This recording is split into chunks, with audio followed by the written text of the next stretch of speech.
ಅವರಿಗೆ ಹೊರ ರಾಜ್ಯ ಮತ್ತು ಹೊರ ದೇಶದಿಂದ ದುಡ್ಡು ಬಂದಿದೆ ಈ ಪ್ರಕರಣಕ್ಕೆ, ಹಂಗಾಗಿ ಎನ್ಐಎ ಆಗಬೇಕು. ಇವ್ರಿಗೆ ದುಡ್ಡು ಬಂದಿದೆ ಬಿಜೆಪಿಯವರಿಗೆ. ಬಿಜೆಪಿಯವ್ರಿಗೆ ಇಷ್ಟೆಲ್ಲ ಮಾಡಬೇಕಾದ್ರೆ ಎಲ್ಲಿಂದ ಬರ್ತದೆ ದುಡ್ಡು ಇವ್ರಿಗೆ?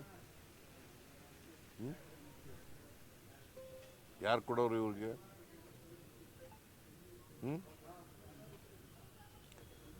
ರಾಜಕೀಯವಾಗಿ ಎಲ್ಲ ವಿಚಾರಗಳನ್ನು ರಾಜಕೀಯವಾಗಿ ಬಳಸಕ್ಕೆ ಹೋಗ್ಬಾರ್ದು. ರಾಜಕೀಯ ಮಾಡಲಿ, ವಿರೋಧ ಪಕ್ಷದವರು ಟೀಕೆ ಮಾಡಲಿ ಸರ್ಕಾರದ ಮೇಲೆ, ಬಟ್ ಎಲ್ಲನೂ ರಾಜಕೀಯಗೊಳಿಸ್ಬಾರ್ದು.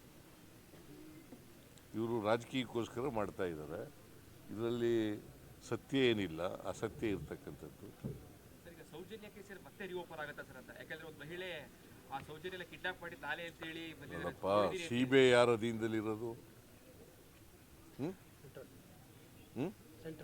ಸೆಂಟ್ರಲ್. ಅವರು ತನಿಖೆ ಮಾಡಿ ವರದಿ ಕೊಟ್ಟಿದ್ದಾರೆ. ಈಗ ಸುಪ್ರೀಂ ಕೋರ್ಟ್ಗೆ ಹೋಗಿ ಅಂತ ಹೇಳ್ತಾ ಇರೋರು ಯಾರು? ಇವರೇ. ಅದರಿಂದ ಏನಂತ ಹೇಳೋದು? ಸೌಜನ್ಯ ಕೇಸು ಯಾರ ಮೇಲೆ ಆರೋಪ ಮಾಡ್ತಾ ಇರೋದು?